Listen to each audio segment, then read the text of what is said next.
In the previous videos, we have already done 3 chapters of Laxmikant, and our today's topic is about amendment of the Constitution. At first, we will understand why amendment is necessary. But before that, let me introduce myself. I am Swati, your study partner, and I am welcoming you all to my channel Aspiration for Learning. You know that like any other written constitution, the Constitution of India also provides for its amendment in order to adjust itself to the changing conditions and needs. However, the procedure laid down for its amendment is neither as easy as in Britain or nor as difficult as in USA. In other words, you can say the Indian Constitution is neither flexible nor rigid, but a synthesis of both. We will understand the topic in question answer method, and I will show here my notes also. So without any further delay, let's dive into the topic amendment of the Constitution. Our first question is, which article deals with powers of Parliament to amend the Constitution and its procedure? So here is the answer. This is the note I made out of these questions. Article 368 in part 20 of the Constitution deals with the powers of Parliament to amend the Constitution and its procedure. So Article 368 of part 20 is important for amending the Constitution. Second question, can amend be initiated in either House of Parliament and state legislatures? Are there any exceptions? Does it require assent of President? We will understand this point also. Parliament cannot amend those provisions which form the basic structure of the Constitution. That means we can amend anything without the basic structure. An amendment of the Constitution can be initiated only by the introduction of a bill for the purpose in either House of Parliament and not in the state legislature. So, amending the Constitution, we introduce a bill in the House of Parliament, either House of Parliament, but not in the state legislature.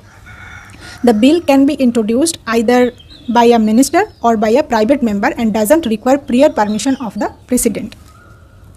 The third question is, what type of majority is required for the bill to pass? Can a joint sitting be held to pass the bill?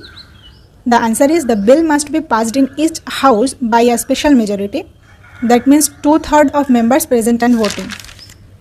And yes, joint sitting of Parliament can be held to pass a bill, but not for ordinary bills and financial bills, not for money bills or constitutional amendment bills. When there is a deadlock or disagreement between the two houses, that is Lok Sabha and Rajya Sabha, that means joint sitting is necessary, but not for the normal bills. It is necessary when there is a deadlock or disagreement between the two houses. Okay. Our fourth question is, in case of amending federal provisions, what else is required apart from a special majority for it? In case of amending federal provisions of the Constitution, besides a special majority in Parliament, ratification by the legislatures of at least half of the states by a simple majority is also required.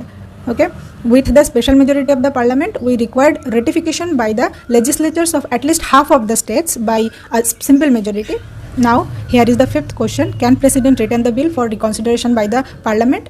Your answer is yes, President can. But when it's a money bill, President cannot return the bill. Without a money bill, for any other bills, President can return the bill to Parliament for reconsideration. And this power is known as suspensive veto power of the President. But if the Parliament passes the bill again, then the President is obligated to give his assent to the bill. After President's assent, the bill becomes an act. Let's know about this point a little deep. In the case of a constitutional amendment bill, the President must give his assent. He cannot return it to Parliament for reconsideration or withhold his assent, unlike ordinary bills. After the President assent, the bill becomes an constitutional amendment act, and the Constitution stands amended in accordance with the terms of the act. The Constitution can be amended in 3 ways, including Number 1, amendment by simple majority of the Parliament. Number 2, amendment by special majority of the Parliament. And number 3, amendment by special majority of the Parliament and the ratification of half of the state legislature. This is the 3 ways to amending a bill. Now, here is our 6th question. Which provisions can be amended by simple majority outside scope of Article 368? You know that Article 368 is which article? We already know it in the first question. Article 368 in part 20 of the Constitution deals with the powers of Parliament to amend the Constitution and its procedure. And our 6th question asks that which provisions can be amended by special majority outside the scope of Article 368.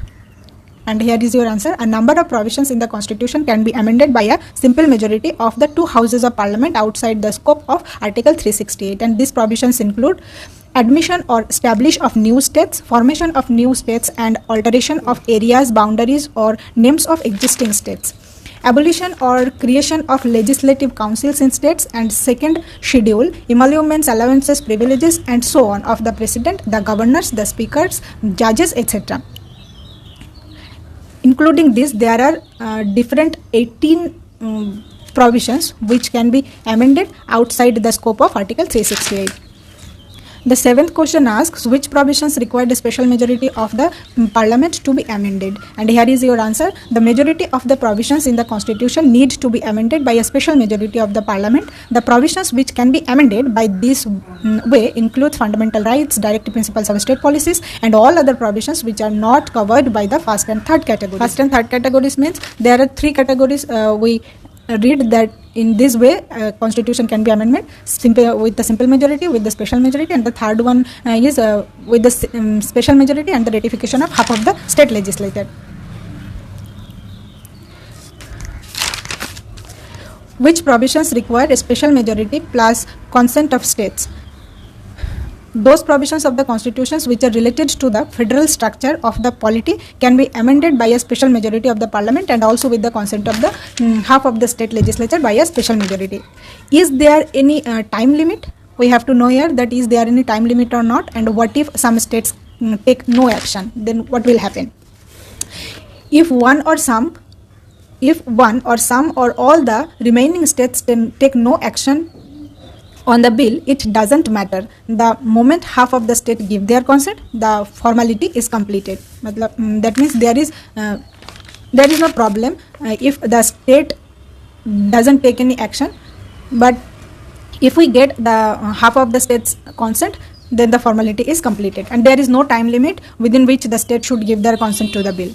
They can give it any time.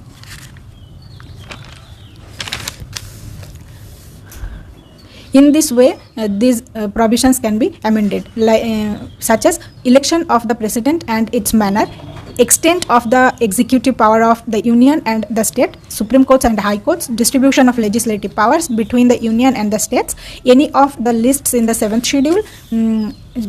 You can check it in the book which is in the 7th schedule, representation of states in parliament, power of parliament to amend the constitution and its procedure according to Article 368. About amendment of the constitution, here is our last question. Critically examine the amendment procedure. Let's go through it once. Criticism of the amendment procedure includes: number 1, there is no provision for a special body. There is no provision for a special body like constitutional convention as they are in USA or constitutional assembly for amending the constitution. The constituent power is vested in the parliament and only in few cases in the state legislatures. That means we have no constitutional convention like USA or any constitutional assembly for amending the constitution. We are depending for amending the constitution in the parliament only, or only in few cases in the state legislature. And, second point says that there is no provision for holding any joint sitting in case of a constitutional amendment bill. We have already read about that joint sitting is held only when there is here is the answer. Joint sitting of parliament can be held to pass a bill, but only for ordinary bills and financial bill, not for money bills or constitutional amendment bills, which is where there is a deadlock or disagreement between the two houses. That means for the constitutional amendment bill, we can't hold a joint sitting. We only held a joint sitting in that situation where there is a deadlock or a disagreement between the two houses. Except for the special majority, the constitution amendment bill are to be passed by the parliament in same ways as ordinary bills. We know that constitutional amendment bills also passed by the parliament as ordinary bills. There is no speciality. Fourth point says that the provision relating to the amending procedure are too sketchy and they leave a wide scope for taking the matters in the judiciary. It's also a disadvantage. The constitution does not prescribe the time frame within which the state legislature should ratify or reject an amendment submitted. We read about this before also. that that if one or some or all the remaining states take no action to the bill, it doesn't matter. The moment half of the state give their consent, the formality is completed. It's just for formality. So according to the critics, it is also a disadvantage for us. So that's all about the amendment of the constitution.